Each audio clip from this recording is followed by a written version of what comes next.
A filosofia de Kant tem duas dimensões. Uma dimensão teórica e uma dimensão prática. Em termos genéricos, a filosofia teórica diz respeito àquilo que o mundo é, ao passo que a filosofia prática é sobre como o mundo deve ser. Kant apresenta a sua filosofia teórica num enorme e denso tratado, como já referimos, chamado Crítica da Razão Pura, e numa obra que resume o essencial desse tratado, chamado Prolegómenos a toda a Metafísica Futura, que sai em 1783. A principal questão da Crítica da Razão Pura é saber se é possível a metafísica como ciência. Metafísica, para Kant, é o conhecimento a priori, quer dizer, o conhecimento cuja justificação não depende da verificação experimental, pois decorre apenas pela razão. A tese central e mais controversa da Crítica da Razão Pura é de que os seres humanos experimentam apenas aparência e não sabem nunca como são as coisas em si mesmas. Até o espaço e o tempo, que parecem estar por todo o lado, são formas subjetivas de intuição humana, mas não existem por si próprias. Este é o núcleo daquilo que Kant chama idealismo transcendental, que é introduzido numa secção da crítica chamada estética transcendental. O idealismo transcendental que Kant defende tem várias implicações. A primeira é que as sensações, que são sempre particulares e concretas, não nos dão um conhecimento do verdadeiro mundo exterior. Esse conhecimento depende dos nossos conceitos. É sempre organizado pelos nossos contextos. No entanto, até Kant assumia-se que os conceitos nos ajudam a conhecer as coisas em si próprias. Ou, que, como Kant diz, que o conhecimento está de acordo com os objetos reais e que é isso a verdade. A verdade é a adequação entre aquilo que pensamos e a realidade exterior. Kant contesta esta ideia, uma vez, segundo ele, todas as tentativas de descobrir como é que os conceitos permitem conhecer os objetos, seja através da pura razão, como no caso de Leibniz e de Wolff, ou através da generalização da nossa experiência concreta e particular através dos sentidos, como fez Locke, falharam. E, portanto, é preferível desistir e dizer que não conhecemos nunca a realidade como ela é. Kant defende, portanto, que é preciso fazer uma espécie de revolução copernicana na filosofia. Assim, de acordo com Kant, o conhecimento a priori dos objetos só é possível na medida em que o próprio mundo sensível depende do modo como a mente humana organiza a experiência. O homem não se limita a receber dados do mundo exterior, mas organiza, constrói o mundo exterior. Essa nova visão construtivista, digamos assim, da experiência, diz ele, tem uma certa analogia com a revolução operada por Copérnico na astronomia. Ambos exigem que as contribuições do observador sejam levadas em conta nas explicações dos fenómenos. Embora nenhum deles diga que os fenómenos seja tudo o que existe e que o homem cria o mundo. Mas ambos dizem que a contribuição dos observadores é o dado fundamental.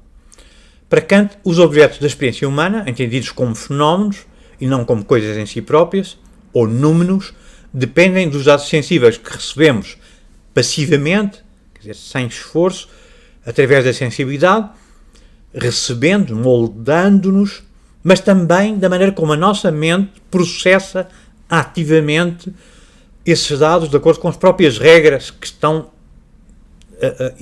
embutidas, por assim dizer, na nossa razão, no nosso entendimento. Essas regras fornecem a estrutura geral na qual o mundo sensível e todos os objetos ou todos os fenómenos nos aparecem. O mundo sensível e os fenómenos não são, portanto, independentes da mente humana que estabelece a estrutura básica daquilo a que temos acesso. Este é o âmago da parte da crítica chamada analítica transcendental. O entendimento puro e os seus conceitos ou categorias, não tempo, as causas, o espaço, não nos permitem conhecer um mundo inteligível, nem as coisas como elas realmente são, limitam-se a fornecermos as formas que estruturam o nosso conhecimento do mundo sensível e que são, enquanto tais, condições de possibilidade de qualquer experiência. A consequência disto não é nenhuma espécie de relativismo, porque todos os homens têm as mesmas categorias fundamentais. A crítica da razão pura prossegue depois na dialética transcendental, onde Kant argumenta contra a visão de Wolff de que os seres humanos são capazes de conhecimentos a priori no domínio da metafísica, correspondente em concreto à psicologia racional, ao estudo do espírito humano, à cosmologia, ao estudo do cosmos como um todo, e à teologia racional, quer dizer, ao estudo da possibilidade e da natureza de existir um Deus. E ele diz que tudo isto ultrapassa a capacidade da razão humana, porque estas categorias não podem ser preenchidas com dados vindos do exterior, e o conhecimento verdadeiro é o resultado de juízos sintéticos a priori. Quer dizer, é preciso que existam informações vindas dos sentidos e categorias da nossa razão que organizam essa experiência.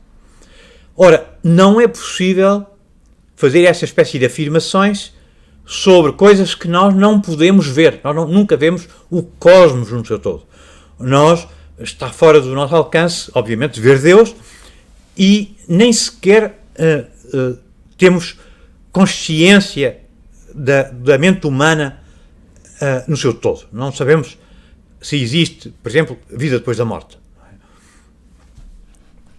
Note-se que, ao tratar o mundo como um todo, na cosmologia, Kant aborda a questão de saber se é possível agir livremente num mundo que é feito de causas determinísticas. Questão essa que era a questão problemática e que causara a crise das luzes. Na dialética transcendental, Kant afirma que os erros da metafísica racionalista de Leibniz e Wolff se devem à ilusão, mas essa ilusão tem uma certa raiz na natureza da própria razão humana e que leva a que se confundam as categorias interiores do entendimento, como nós percebemos e arrumamos o mundo exterior, como a causalidade ou a substância, e julgamos que essas categorias são uma coisa que nós vemos, que tem aplicação empírica e que, portanto, tornariam possível a construção científica, mas elas não revelam o mundo em si. Kant tinha finalmente despertado do sonho dogmático. Até a física de Newton é uma construção, simplesmente é uma construção perfeitamente rigorosa e de acordo com os princípios da razão humana. A filosofia prática de Kant é exposta em duas outras obras: a fundamentação da metafísica dos costumes e, de um modo mais desenvolvido, na crítica da razão prática, em 1788.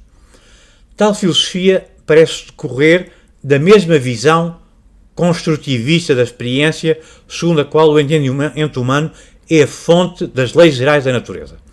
Portanto, ambas as partes da filosofia de Kant tratam, sim, da construção autónoma de um mundo, mas em sentidos diferentes. Quer dizer, na filosofia teórica estabelece que usamos as nossas categorias e as nossas formas de sensibilidade para construir um mundo de experiência, o mundo natural.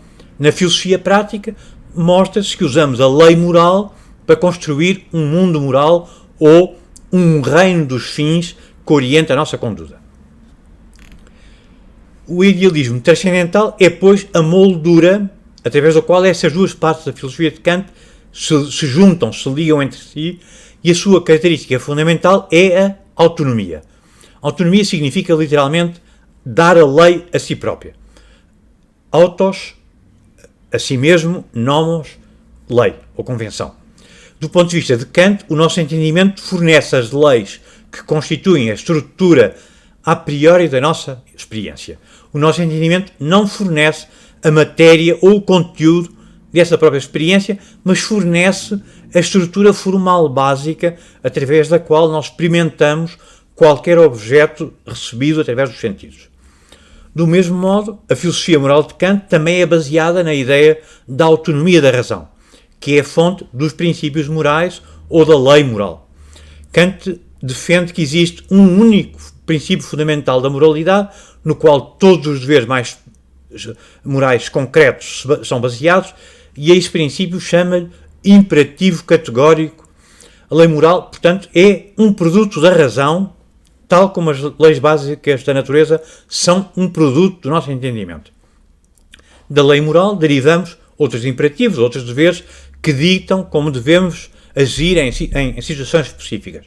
No entanto, a vida moral pressupõe que somos livres no sentido em que temos a capacidade de fazer uma coisa ou o seu contrário.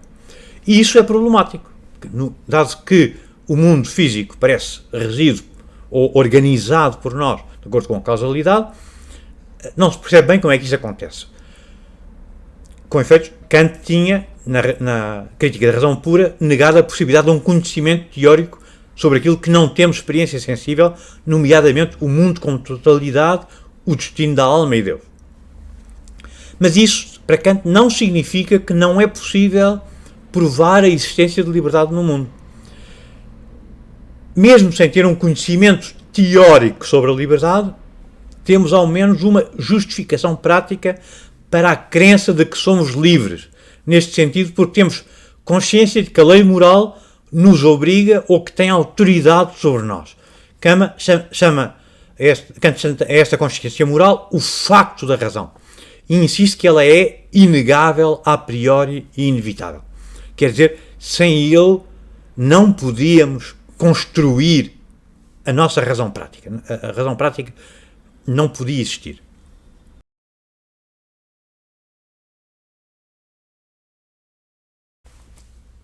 O que é o imperativo categórico? Quais são os postulados da razão prática pura?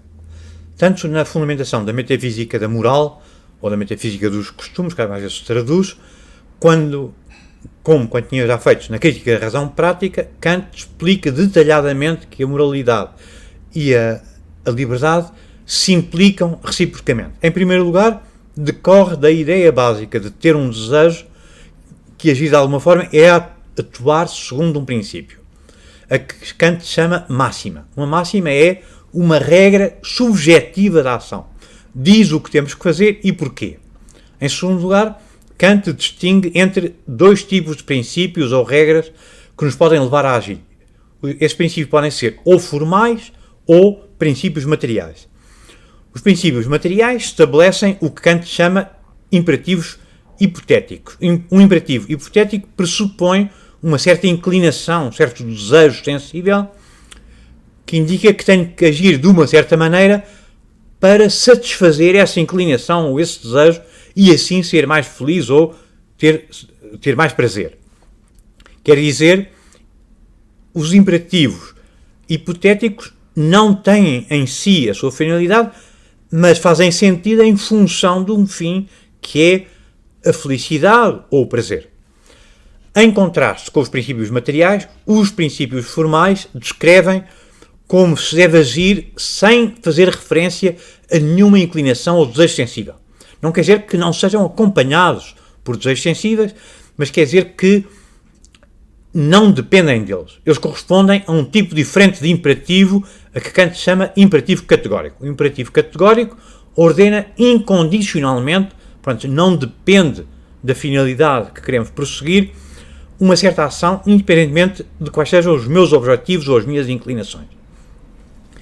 É difícil descrever o conteúdo preciso do imperativo categórico, desde logo porque Kant faz várias formulações ou descreve o imperativo categórico usando várias fórmulas.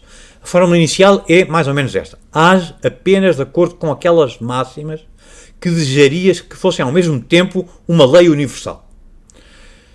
Para além de vincar a universalidade dos princípios formais, portanto, Kant associa-os também à necessidade de nos relacionarmos com outros sem os instrumentalizar.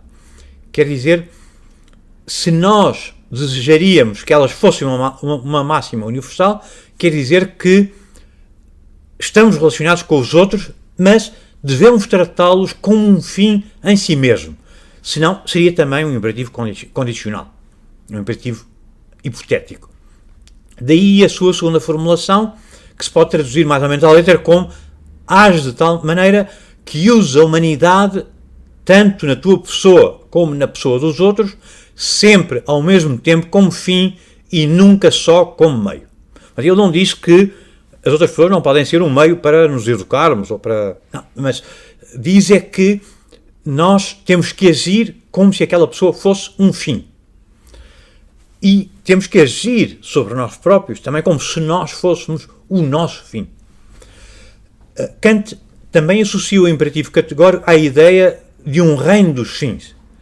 Quer dizer, à ideia de que isto deve guiar a nossa realidade, nos deve conduzir a um reino para o qual nos dirigimos. Isto é expresso de maneira metafórica na terceira formulação. Primeiro, na terceira família de formulações. Age de acordo com as máximas de um membro do corpo legislativo de um reino dos fins meramente possível. Portanto, não é certo que esse seja o fim, mas age como se fosse membro de um parlamento que vai legislar sobre um reino dos fins, um reino onde se realizam as possibilidades. Kant considera, portanto, que as leis morais, como imperativos categóricos, se aplicam incondicionalmente a todos e que determinam o modo como interagimos uns com os outros. Além disso, na medida em que atuamos com base em princípios materiais ou imperativos hipotéticos, não estamos ainda a atuar de maneira completamente livre, mas apenas a satisfazer uma inclinação ou um desejo sensível que muitas vezes está fora do nosso controle. Nós não controlamos os desejos que temos. A única maneira de agir livremente, no sentido pleno do exercício da autonomia, de dar a lei a si próprio, é, portanto, atuar com base em princípios puramente formais ou os tais imperativos categóricos. E esse é o verdadeiro agir moral. Que é, se fazemos uma coisa boa por simpatia, por compaixão, porque toca no nosso coração, isso não é uma ação com valor moral, só se torna uma ação com valor moral se é uma ação em favor de alguém, por exemplo, que olhamos como um fim em si próprio, ou se agimos como se a nossa ação fosse imitada por todos, fosse uma máxima universal. Kant não quer dizer que para agir autonomamente seja necessário deixar de ter inclinações ou desejos sensíveis, por isso seria impossível. Mas o que sustenta é que, tipicamente, formulamos máximas com o objetivo de satisfazer as nossas inclinações, mas assim que estabelecemos as máximas da nossa vontade, nos tornamos imediatamente conscientes da lei moral e, com base nesta, somos capazes de agir sem qualquer referência às nossas inclinações sensíveis e, às vezes, até contra as nossas inclinações sensíveis ou interiores. Pode ser as inclinações da nossa consciência. Em suma, para Kant, a lei moral é um princípio puramente formal que nos ordena como agir com base apenas em máximas que tenham a forma de lei. Quer dizer, que requerem que as máximas possam ser aceitas como leis universais da ação por todos. Sim, a lei é ao mesmo tempo autónoma e moral, no sentido em que a liberdade e a lei prática incondicional se implicam reciprocamente, diz ele. Mesmo que as massas sejam originalmente sugeridas pelas inclinações, pelos meus sentimentos e desejos, pela minha compaixão, por exemplo, se agirmos apenas com base em máximas morais, então as nossas ações tornam-se verdadeiramente autónomas.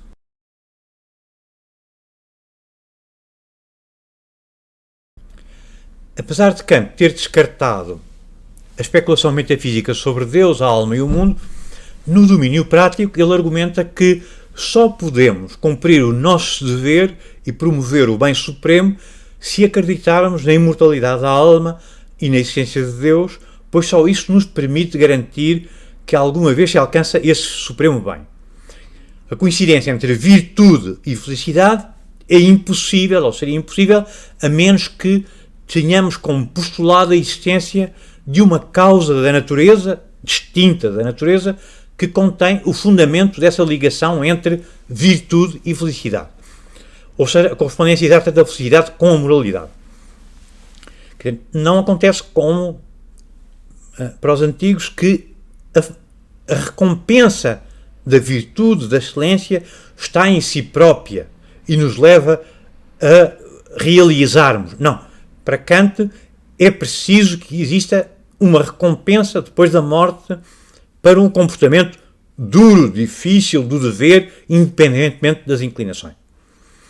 Kant parece dizer que sem isso ficaríamos sem qualquer incentivo para o comportamento moral e até mesmo a lei moral seria inválida sem Deus e sem a imortalidade.